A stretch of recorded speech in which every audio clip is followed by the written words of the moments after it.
Hello everyone, this is Johannes and you are watching Board Gaming Ramblings, and today we are taking a look at 20 more games I am anticipated at the Spiel message just coming up in a couple of weeks, or in a week probably when you see this video. This is more games. Like, if you haven't seen my top 10 anticipated games yet, go and see that first, because those are ranked the top 10 games I am the most excited to actually play. These are just 20 more games I am gonna get at the fair, games that I'm looking forward to for different reasons. They are not ranked, and that, of course, there's gonna be many more games that I will be looking for, taking a look at, hearing about at the fair, but these are just 20 games that popped up to me, to games I am looking forward to. I'm gonna try to go through them pretty fast because there's not much information, just the reason why I'm interested in them, and of course the name of the game, because without the name it wouldn't really be an interesting video. Like, okay, the next one is a game I'm really looking forward to because it's a cool game, and the next one is also a cool game. That would be a horrible video to watch. So we are here to look at 20 more games I'm anticipated from Essen Spiel 2018, and I can't wait to go. It's gonna be amazing, and if you're there and if you see me, please come up and say hi. I am this guy, so if you see this guy, come and say hi and say either I like your videos or you're horrible. Please don't say that, that would ruin my week, so hold that to yourself. But let's do the top 20, not top 20, let's do 20 more games I'm anticipated for. The first one is The River. It's from Days of Wonder, and that's like one of the main reasons I'm interested in it. It's probably gonna be a lightweight gateway game, but Days of Wonder makes amazing games with amazing production quality. I don't like older games, but if this is as good as Quadropolis, it's gonna be amazing. I read the rules, it looks good. That's The River.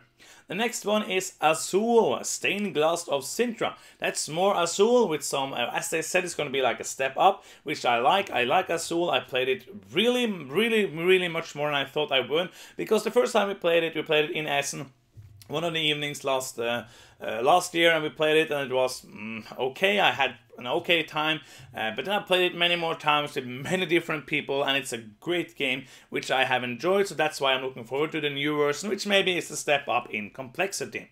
Next we have Coimbra. I know this is a game that's been out a long time in the US. Here in Europe it's been really hard to get a copy. I've been trying really hard to get a copy the last 4 or 5 months, I don't know, maybe it's less months, just, I don't know, some months. It's a game I'm really looking forward to. It looks amazing. The next one is Escape Tales, The Awakening. That is a game that's gonna be really interesting. It's made by, I don't remember the publisher, but it's also made by Lock Me. That's really interesting, because I do a lot of escape rooms, and I've been in Poland doing a lot of escape rooms, and Lock Me is the escape room ranking site. It's basically a TripAdvisor for escape rooms, so it was interesting to see someone as involved in escape room as they are involved in this board game as well. And I think that's gonna be, I think that's a good sign. This is a game that says it's more about the story, not so much about solving puzzles fast, but about solving puzzles and doing a story, which is both things I really like, and that's why I'm looking forward to Escape Tales, The Awakening. The next one is another storytelling game. It's Holding On, The Troubled Life of Billy Kerr. This is a game that looks really strange. You are working in a hospital, and there's this guy, he's dying, and you're basically trying to, it's a co-op game, you are trying to manage the time so that you take care of this guy, and you also try to hear his stories, because he has some troubled past that he want to get out before he dies. And you have to balance these out during a campaign. I think there's 10 scenarios. Hopefully it's not too long, so I can actually play through them all. That is that. Then we have Passing Through Petra. This is a game I basically know nothing about. It's from Renegade Games, which makes it interesting, because Renegade makes so many great games. They're an amazing publisher with a great track record, and that's why I'm looking forward to Passing Through Petra. Then we have Railroad Inc. I enjoy these small roll and write games. This looks beautiful, it looks fun. There's already some reviews online. I've seen a couple of them, and I enjoy what I've seen, so that is why I'm looking forward to Railroad Inc. This is going really fast, like it's really unusual for me, because I want to talk a lot about games even though I don't know too much about them. So please let me know in the comments if you like this shorter style. I probably can never tell you that I will be able to do that in reviews, but if you like this shorter, more concise kind of video, let me know and I will see what I can do. We're gonna go to the next one. It's fertility. This looks like a domino-style tile-laying game, a light game. I read the rules, it looks fun, a game I'm looking forward to pick up. It's fertility. Then we have Find Sand. This is the new, what is it called again? I'm not fast forward, it's called Fabled game from Friedman Freeze. The first one was Fabled Fruit, and now we have Find Sand, about making sandcastles. I love the theme a lot. And I think it's a hand management, I think it's a drafting game. If I'm not remembering wrong, it's at least a card game, so it's going to be different from the worker placement in Fabled Fruit. And I'm really looking forward to play Find Sand. Then we have another puzzle game, because I love me some puzzle games. That is Gingerbread House. It's from Phil Walker Harding. If I'm not remembering wrong, I think it's Phil Walker Harding that's made it. It looks like a really fun game. I read the rules. I love the theme of this game. Like, usually I don't care about themes, but this is just a fun, quirky theme. You are in the fantasy, like the fantasy world of the fairy tale world, and you are a witch, and you live in your gingerbread house, and you are so annoyed that all the people are coming and eating your gingerbread house, and now you decide to lure this character to you with their favorite cakes, and then probably eat them. That's not in the game, but you are trying to lure different fairy tales characters to get different amount of points, and it looks like a really interesting 3D stacking puzzle game, which I'm really looking forward to.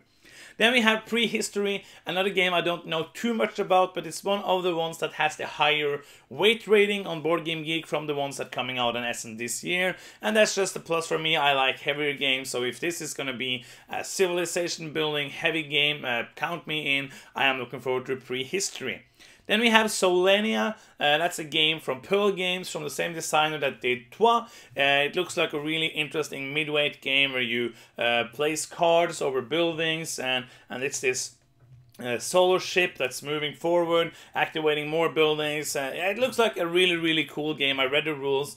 Really looking forward to Solenia. Then we have the Boulders. This game was just announced a week or a couple of weeks ago. It is from the same designer who did Noria, Sophia Wagner, her second game. The rules looks, it's this game kind of a blind bidding thing where you bid with there's these different classes of adventurers, and you're gonna bid with them, use cards. Like if I use five numbers, or I bid 5 with different cards from archers, for example, I will, if I have the most archers, I don't remember if they're named archers, I will be able to do the archer action that turn. So you're gonna say like, okay, what is the most important for me? I can't spend all my cards because then I won't have any cards next turn. And looks like a really interesting game with an amazing artwork, a game I'm definitely gonna check out. That is the Boulders. Then we have Crown of Immoral. This is a Pegasus Spiel game. It says it's a Kenner Spiel. There's really not much information about it, but it looks good. It's a wooden piece. It looks Euro all over, which I instantly graduate about. So I am gonna looking forward to check out more about Crown of Immoral. Then we have Walls of York, which is another puzzle, roll and write-ish game where you're gonna build walls on your player board, trying to, I think you're trying to like wall in some cities or something like that. Looks like a really cool game from Chronio Creations, and I'm looking forward to check it out. Then we have Mutant, another game from Chronio Creations, a game that I've heard so many good things about. It's a lighter game, but it's from some great designers.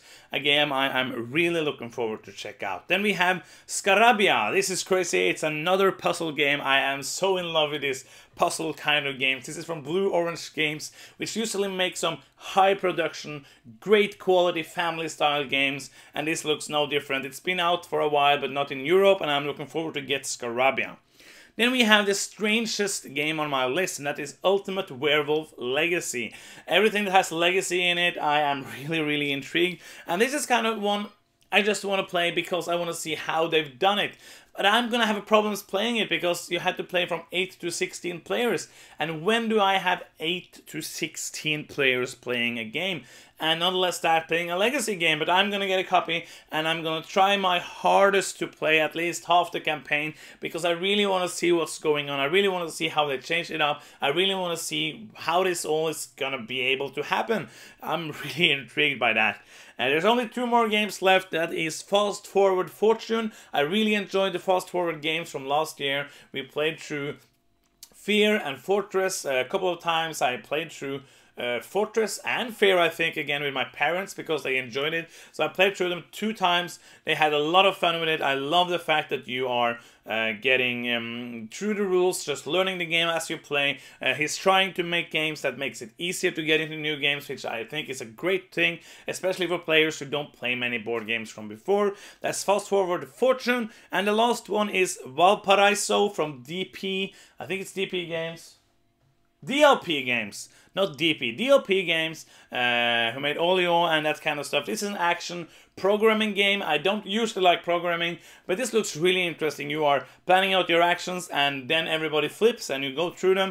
Looks like a cool Euro game with a different take on the action programming thing, which I'm really looking forward to. And that is 20 more games, just blasting through them. I hope it made sense. Like, for me it feels really strange, as I said in the middle of the video, to do this video so fast, because I enjoy speaking in front of a camera. If you enjoyed the video, which I hope you did, please like it, please make a comment as well, and that's it. Please subscribe to the channel if you haven't done so already. I'm Johannes, you've been watching Board Gaming Ramblings, and bye bye.